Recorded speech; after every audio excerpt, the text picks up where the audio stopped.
Assalamualaikum warahmatullahi wabarakatuh. Pada kesempatan ini kita akan lanjutkan materi kita, yaitu tentang kerajaan Islam di Jawa, terutama kerajaan Demak dan Mataram serta karakteristik masyarakat Jawa. Sejarah singkat kerajaan di Jawa, ya sebetulnya tidak hanya Demak dan Mataram saja, tapi ada beberapa kerajaan-kerajaan yang lain. Akan tetapi pada kesempatan ini kita akan bahas tentang kerajaan Islam di Demak dan Mataram. Bisa kita lihat dari timeline ini bahwa sebelum kerajaan Islam Demak berdiri, itu terlebih dahulu ada kerajaan Majapahit, ya, di mana memiliki banyak kawasan, ya, di antaranya adalah Demak. Itu merupakan salah satu kadipaten dari kerajaan Majapahit. Pada abad 15 Majapahit mengalami kemunduran, kemudian berdirilah kerajaan Islam Demak, diteruskan kerajaan Islam Pajang dan kerajaan Islam Mataram.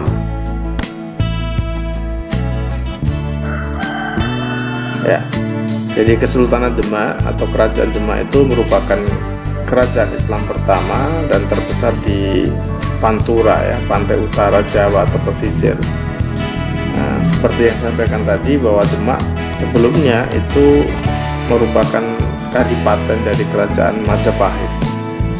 Nah, karena Majapahit mengalami kemunduran, akhirnya banyak wilayah di bawah kekuasaannya juga mengikuti untuk mengundurkan diri, termasuk Demak.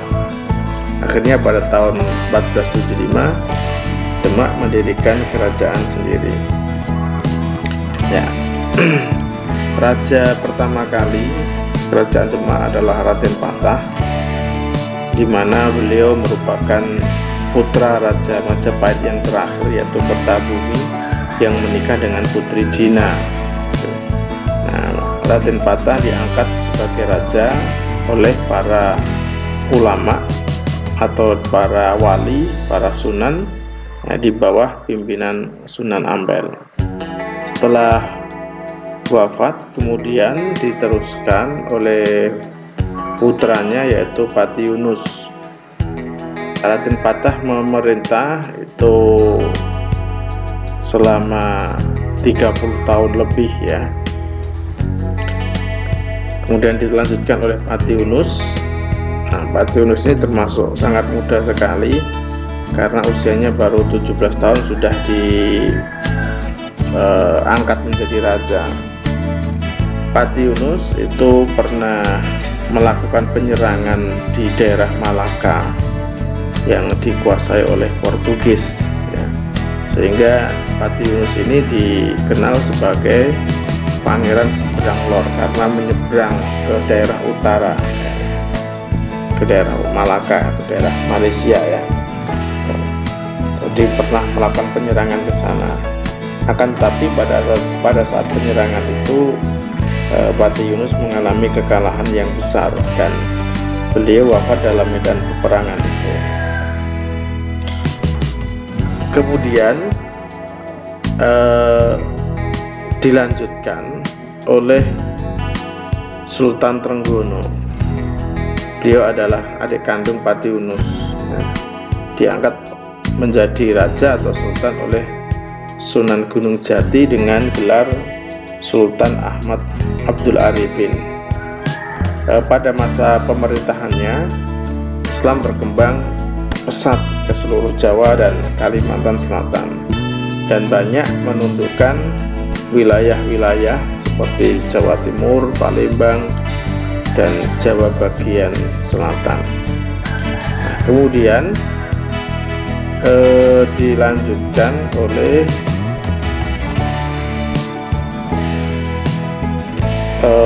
Sunan Prawoto. Nah, Sunan Prawoto ini merupakan putra sulung Sultan Trenggono. Pada saat dipimpin oleh Sunan Prawoto, kerajaan Demak diboyong atau dipindah dari Demak ke daerah Prawoto ya, salah satu desa di kecamatan Sukolilo di Pati itu. Nah, itu dari Sunan Prawoto itu merupakan putranya Sunan Trenggono. Sunan Trenggono itu putranya Raden Patah. Memang ada sedikit permasalahan pada saat Sunan Prawoto itu memimpin atau menjadi sultan ya, karena banyak terjadi pemberontakan oleh adipati Demak gitu. Dan karena memang pada saat pergantian ya, pergantian kesultanan itu terjadi permasalahan. Kemudian Sunan Prawoto ini ya karena ya, mestinya sebetulnya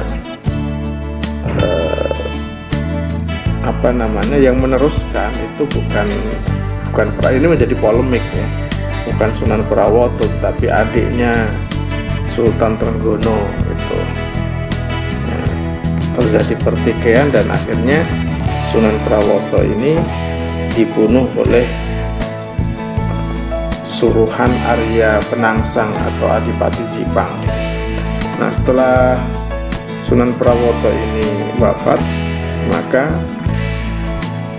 kesultanan diambil alih oleh Arya Penangsang atau Arya Jipang ya, yaitu putra Surawiyoto, Raden Kikin atau Pangeran Sekar. Nah, jadi Sultan Trenggono ini punya adik lagi itu. Nah, berarti kalau Arya Penangsang dengan Sunan Prawoto ini sepupu. Nah, sepupu Sunan Prawoto. Kemudian setelah dipegang ya, maka kerajaan Demak dipindah ke Jipang di daerah Cepu, Blora, yang mana daerah kerajaan itu dikenal dengan Demak Jipang.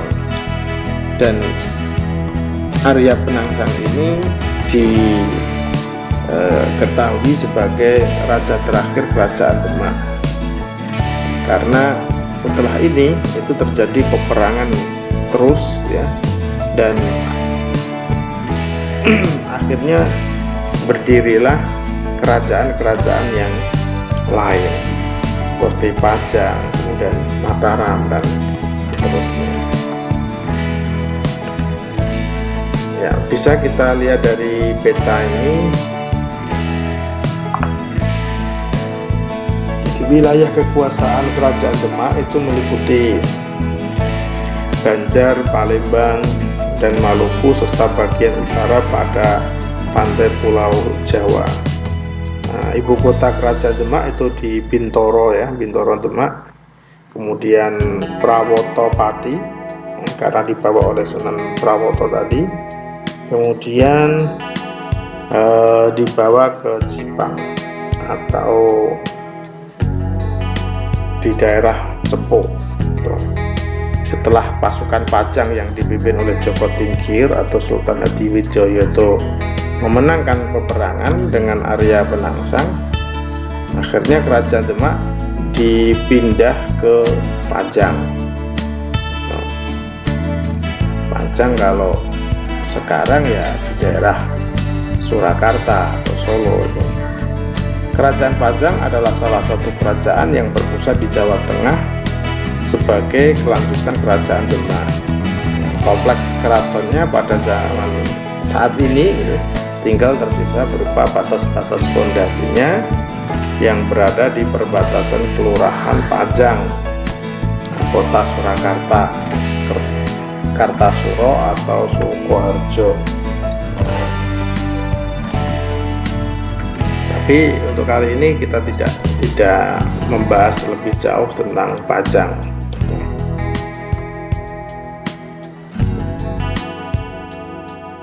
Nah, yang kedua adalah kerajaan Islam Mataram. Sebetulnya ini juga ada rentetan sejarahnya yang saling terhubungan. Mataram adalah wilayah yang dihadiahkan oleh Sultan Hadiwijaya kepada Ki Gede Pemanahan. Jadi Sultan Hadiwijaya itu Jakatingkir tadi yang memegang Pajang itu memberikan hadiah kepada Ki Gede Pemanahan. Kenapa? Karena Ki Gede Pemanahan itu berhasil membantu dalam membunuh Arya Penangsang di Jepang tadi ya. Jadi pada saat perang antara Sultan Hadiwijaya atau Joko Tingkir itu dibantu oleh Ki Gede. Nah, sebagai bentuk terima kasihnya maka Ki Gede mendapatkan hadiah dari Sultan Hadiwijaya untuk berupa wilayah ya. Di sana Ki Gede Pemanahan bisa mendirikan kerajaan sendiri ya. Di sini bisa kita lihat peta wilayahnya kerajaan Mataram itu. Jadi, mulai dari sini. Jadi Mataram itu posisinya sekarang ya di Jogja itu kerajaan Mataram. Bisa kita lihat Pajang itu ya areanya di Solo tadi ya. Nah, sekarang Mataram yang menguasai beberapa wilayah terutama di Jawa.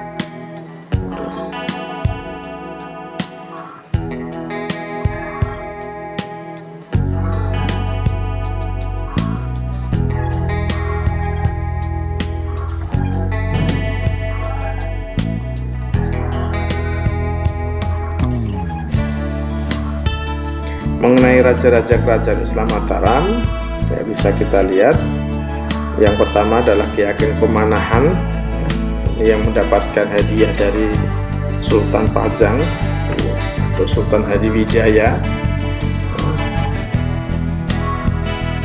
Kemudian diwariskan kepada putranya yaitu Sutawijaya. Kemudian Sutawijaya mewariskan kepada anaknya namanya Mas Jolang, dan Mas Jolang mewariskan kepada Pangeran Arya Martopuro. Kemudian mewariskan kepada anaknya lagi yaitu Susuhunan Amangkurat I dan seterusnya. Itu adalah raja-raja kerajaan Islam Mataram. Jadi kerajaan-kerajaan tadi mulai dari Demak, ya, Pajang, kemudian Mataram itu mempunyai peran andil yang sangat besar terhadap penyebaran ajaran Islam. Karena apalagi masyarakat Jawa terdahulu itu menganggap raja itu sebagai titisan dewa yang harus diikuti, yang harus ditaati segala perintahnya. Melanggar berarti ya berbuat dosa. Sehingga ketika Islam itu dipegang oleh terlembagakan oleh kekuasaan, disebarkan oleh yang mempunyai kekuasaan, maka akan sangat mudah dalam penyebarannya.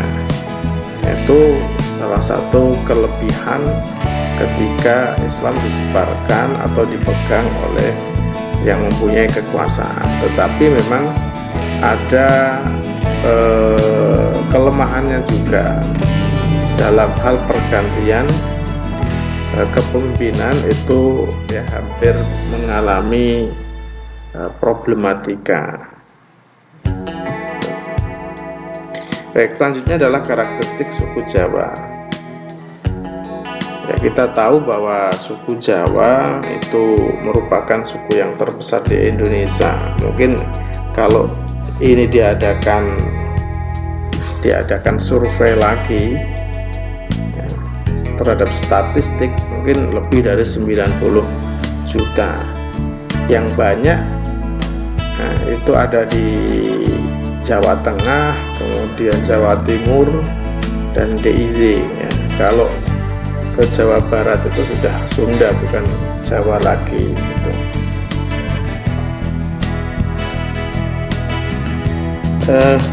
Selanjutnya terkait tentang kepercayaan.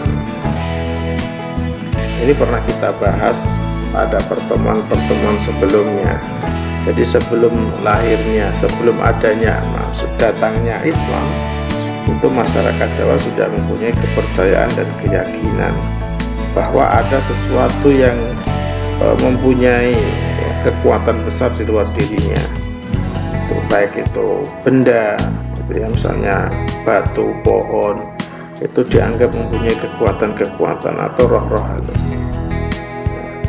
Mereka juga mempunyai agama, ya, menganut pada agama, misalnya Hindu, Buddha, kemudian aliran kepercayaan, ya, animisme, dinamisme itu sudah ada sebelum Islam. Jadi pada dasarnya mereka itu sudah ya, punya bibit-bibit dalam hal yang berkaitan dengan kepercayaan dalam hal agama. Kemudian karena terbantu adanya kerajaan-kerajaan tadi, maka Islam akhirnya menjadi agama yang mayoritas. Terus orang Jawa itu mempunyai karakteristik, ya, memiliki sikap nerimo, menyerahkan diri pada takdir. Jadi dalam hal tertentu itu selalu disandarkan pada wah ini takdirnya Tuhan seperti ini, sehingga tidak dalam tanda kutip itu ngoyo dalam hal beraktivitas. Ya, masih percaya kepada kekuatan atau ya, kesaktian yang terdapat pada benda-benda pusaka seperti keris, gamelan, kemudian apalagi pusaka-pusaka yang lain, ya. Nah itu masih dipercayai bahwa itu mempunyai kesaktian. Ya ini tidak semua orang Jawa, tetapi masih ada yang memiliki itu. Terus percaya adanya arwah dan roh leluhur, makhluk-makhluk halus, ya itu orang Jawa itu masih kental, ya, ada memeti, lembut, tuyul, jin dan seterusnya, itu masih percaya dalam hal itu. Dalam hal profesi, ya, dalam hal berprofesi atau dalam hal mata pencaharian, mayoritas masyarakat Jawa itu berprofesi sebagai petani padi, terutama jagung atau palawija, itu mayoritas. Meskipun selain itu ada profesi-profesi yang lain, misalnya dagang, kemudian pegawai, ya, itu dilakukan oleh orang-orang Jawa. Dan dalam hal kesenian, ya, jadi masyarakat Jawa itu sebetulnya sangat kaya akan seni, ya. Misalnya seni bangunan, tari, musik, ya, pertunjukan dan seni kerajinan. Nah ini salah satu yang menonjol adalah seni musik, ya, dan gamelan merupakan seni musik Jawa yang sangat terkenal. Bahkan sekarang orang asing, ya, itu belajar gamelan juga.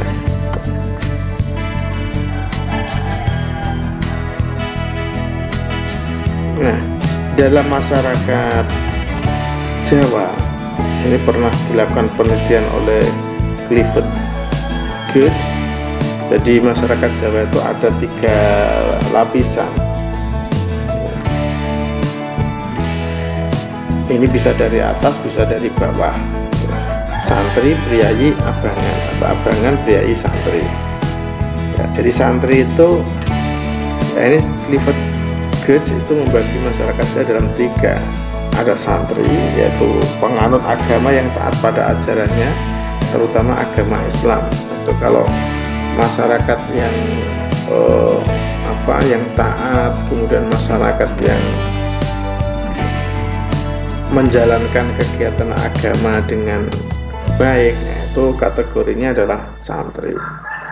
Kemudian ada priyayi, kelas priyayi, yaitu bangsawan dan pejabat pemerintah ya.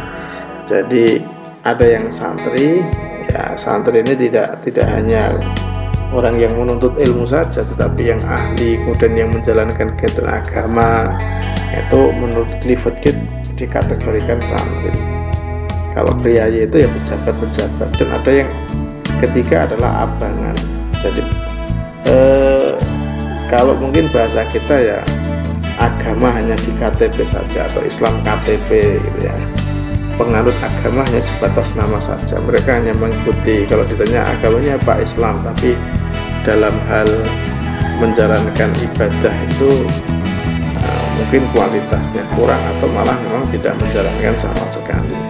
Nah, itulah terkait tentang kerajaan Islam Jawa, yaitu Demak dan Mataram, serta karakteristik masyarakat Jawa. Demikian yang dapat saya sampaikan, kurang lebihnya mohon maaf. Assalamualaikum warahmatullahi wabarakatuh.